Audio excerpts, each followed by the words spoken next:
Itong tao na mga kapatid, sobrang humble. Kasi imagine niyo, kung iisipin nyo sa ganito yung iisipin ng iba, sir, sa negosyo na ganyan, siguro ang mga magjo-join lang dyan, siguro yung kailangan ng pera. Tama? Yung mayayaman na ganito. Ito, papatunayan ko sa inyo. Busy tao. May taping ngayon. Maraming proyektong ginagawa. Pero ngayon po, isa na po siya sa mga distributor po ng Sante. Hindi ko na papahabain siya na magkakwento kung ano po ang nakita niya dito sa Sante. Okay lang ba? Pag tinawag ko siya, pwede ko bang palakpakan ho natin siya ng isang malupit na palakpak? Okay lang ho ba yun? Yes! At pag pinalakpakan ho natin siya, okay lang ho ba? Pwede ho ba tayo mag-request tumayo? Okay lang?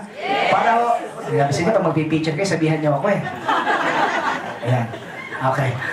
Okay lang ba? Palakpakan natin siya? Yes! So, hindi ko na patagalin siya na ako magkukwento ng kanyang nakita po sa Sante at sa ganitong negosyo. Walang iba, ang nag-iisa, Mr. Polo Ravales. Palakpakan natin siya.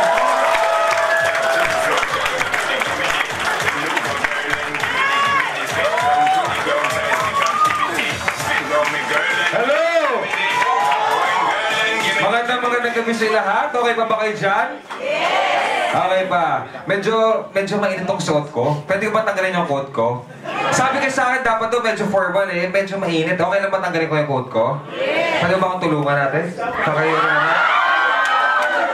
Patanggal lang, medyo mahirap tanggalin eh. Yan. Kunti ba? Ayan. May boyfriend ka na ba, ate? Mukhang na. Ha? Mukhang magaling ka magtanggal ng damit eh. Joke lang. Nagugutom na mo ba kayo? Okay, bibilisan ko na lang. Siyempre po, nandito po ako, hindi po bilang artista. Sa tingin po, naisip ko baka iniisip nyo na nandito ako bilang artista. Hindi po. Ngayong pag nandito ako sa Sante Barley, nandito ako as simpleng tao. Hindi po ako artista. Pag nagiging artista lang ako pag nasa harap ako ng camera. Okay? Nandito po ako ngayon, yung mga sasabihin ko po sa inyo, hindi po siya scripted. Hindi po ako speaker. Nag-networking po ako recently lang. Actually, last year lang ako nag-networking. Hindi pa dito sa kumpanya na to. Nagkamali po ako kasi yung unang networking company ko, scam. Na-scam po ako. So, wag ho kayo mag-alala kasi lahat ng mga nandito ngayon, tama po yung kumpanya na pili nyo. Hindi po siya scam. Hindi po siya scam. Ngayon, i-share ko lang po, paano po ako napunta sa networking. Marami kasi nag-iimbita sa akin before, 10 years ago. Yung upline ko dito, 10 years ago, kilala ko na siya. Ini-invite po ako mag-networking. Kaibigan po siya ng kapatid ko. Ngayon sabi ko sa kanya, ayaw ko mag-networking. Nababadoyan ako, ayaw ko mag-recruit, hindi ko kailangan gawin yan. So, hindi po niya ako inaway. Kaya sa mga nag-invite dito na tinatanggihan ng mga prospects nila, huwag niyo silang aawayin. Kasi balang araw sasalisin niya yan. Maniwala ko kayo sa akin. Ako po, tinanggihan ko siya. Talagang inaaraw-araw niya ako sa bahay. Doon din siya natutulog kasi barkada siya ng kapatid ko. Pero hindi niya ako inaway. Tinanggihan ko siya. Sabi ko sa kanya, Jim, si Jim Miranda po ang aking upline dito. Papunta na po siya. Wala po siya ngayon dito kasi nasa Pampanga po siya. Meron po siya mga prospects na nilatagan. So sabi ko sa kanya, ayoko mag-networking. Maging magkaibigan na lang tayo. Nirespeto niya po yun. Naging magkaibigan kami. And then, after 10 years, nakita kami. Alam niyo kung paano kami nakita? Meron po galing po akong Japan. May show po ako sa Japan. So ang ginawa ko po, namili po ako ng mga bags na LV. Tapos ang ginawa ko, kasi mura sa Japan eh. So pagdating ko sa Pilipinas, yung ibang bags na hindi ko kailangan, binenta ko. Isa siya sa mga bumili ng bag na yan. Nung nakita kami, sabi ko, Jim, ibang-iba ka na. Nagulat ako kasi nung time na 10 years ago 10 years ago, kaya yung sinasabi ni Aaron kanina, yung 10 years, totoo po to, wala pong bola yan. Sasabihin niyo pong binabola namin kayo kung sinasabi namin overnight or after 3 months yayaman kayo. Hindi po. Pero yung 10 years, yes, possible po mangyayari yan. Hindi po namin binabola, hindi po namin kayo binabola kasi mismong ako naging witness ako sa nangyari sa upline ko dito. Nung nakita ko siya, grabe, mas maganda na po ang kotse niya kaysa sa akin. Artista po ako siya networker.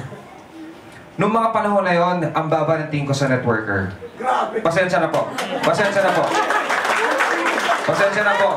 Pero I'm just being honest. Pababa ang tingin ko sa kanila, dati. Pero ngayon, iba po ang respeto ko sa kanila ngayon. Ito po yun. Ibang klase po. Naka-BMW siya ngayon. Hindi po gano'n ang kotse ko. Mas malaki po ang kinikita niya sa akin ngayon. Ngayon, nangyayari na po sa kanya ngayon. Yung ito. Nangyayari na po sa kanya. So sabi ko, parang bakit ako hindi sasali? Kung pinapakita na sa akin ng Diyos na totoong may nangyayari sa networking. Diba? Pangalawa po, yung top 2 natin dito. Nandiyan siya sa likod. Si Mr. Jonathan Ledesma, palakpakan po natin. Kahapon ko lang nalaman. Kahapon lang po Kahapon ba yan, Sir Jonathan? 2 days ago. 2 days ago. 2 days ago ko lang nalaman na dati pala magkasama na kami. Artista pala. Hindi po siya artista. Siya po ay isang visual artist. Meron po akong ginawang pelikula, yung Supernoy P. Matagal na po yun, around 2008. Kasama ko dito si Katrina Halili, Jenny Mercado, John Prats, ako. Supernoy po siya, para siyang X-Men, kumbaga, parang ganon. Ang gumawa po ng is Regal Films. Isa siya dun. So, nag-visual effects.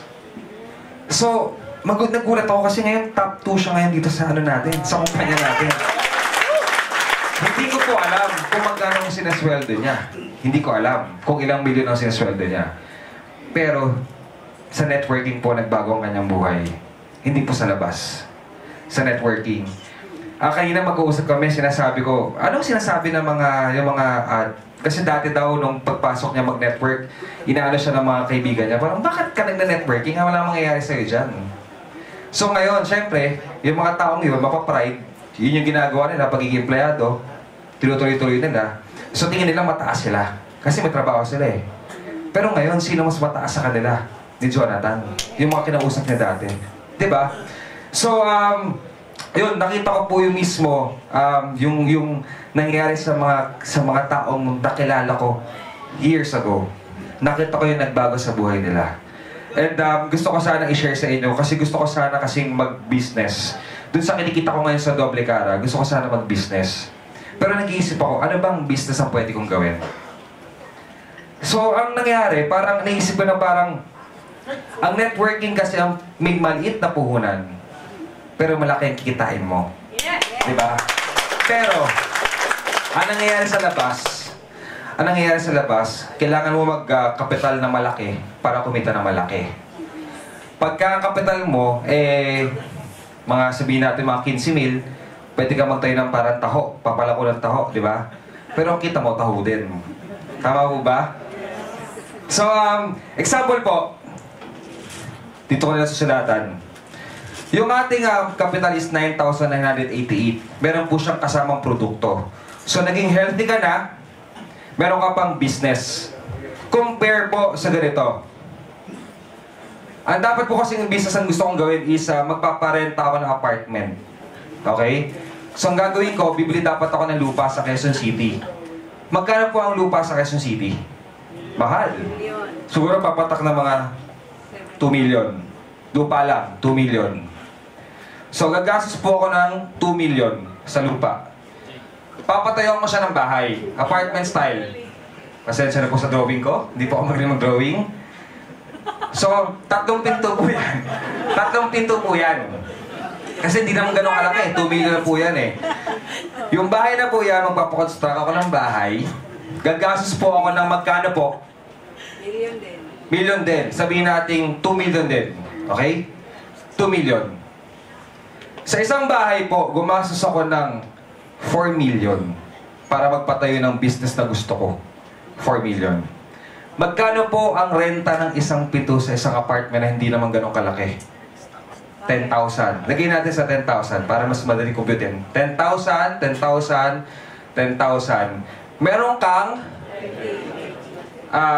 30,000 sa isang buwan. Pero ang nilabas mong pera, Magkano? 4 million. Meron kang 4 million na kapital. Tapos ang kinikita mo, 30 mil sa isang buwan. Ito tanong ko sa inyo. Yung 3 pinto na yan, sigurado ho ba kayo na nagbabayad yan on time?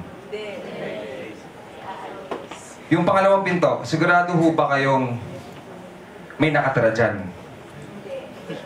Hindi. Yung pangatlong pinto, sigurado ho ba kayo na naalagaan yung apartment, yung kwarto na yan? Minsan napapabo yan. Papagawa mo pa. So maglalabas ka na naman ng pera. Tama po ba? Sino po ang mas lamang? Bakit ko pinili mag-network? Imbis na magpatayo ako ng bar, magpatayo ako ng kung ano-anong business. Bakit ito ang pinili ko? Kasi sa Sante Barley, alam ko makakatulong ako sa mga tao. Matutulungan ko sila sa health nila, sa mga sakit nila. Pangalawa, hindi mo kailangan maglabas ng malaking pera para kumita ng milyon dito.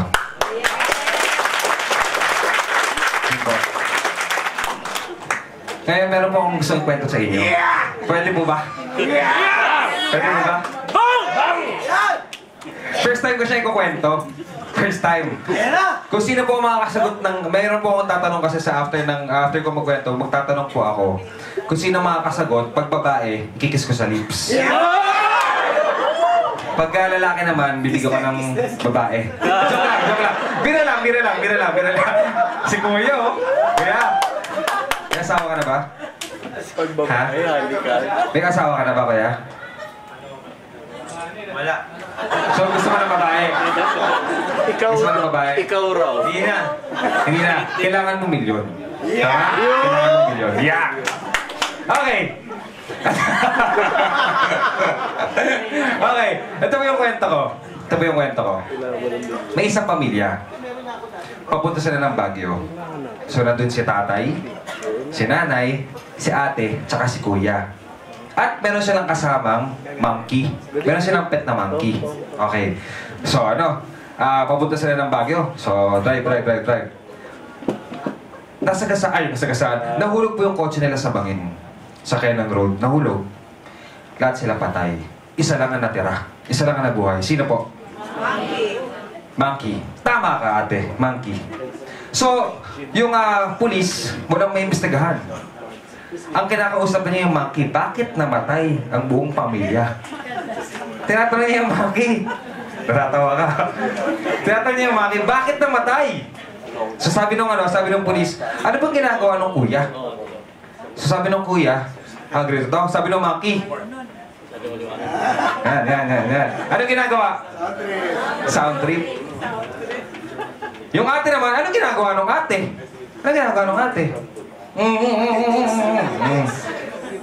Nagte-text daw. Yung nanay, anong ginagawa ng nanay? Ganun daw. So, ano ginagawa ng nanay? Puputak-putak. Ano? Sabi ng pulis, bakit ganun? Ano bang ginagawa ng tatay? Tatay, ganito. Ha? Anong ginagawa ng tatay? Natutulog. Ikaw anong ginagawa mo? Sabi ka na ng pulis.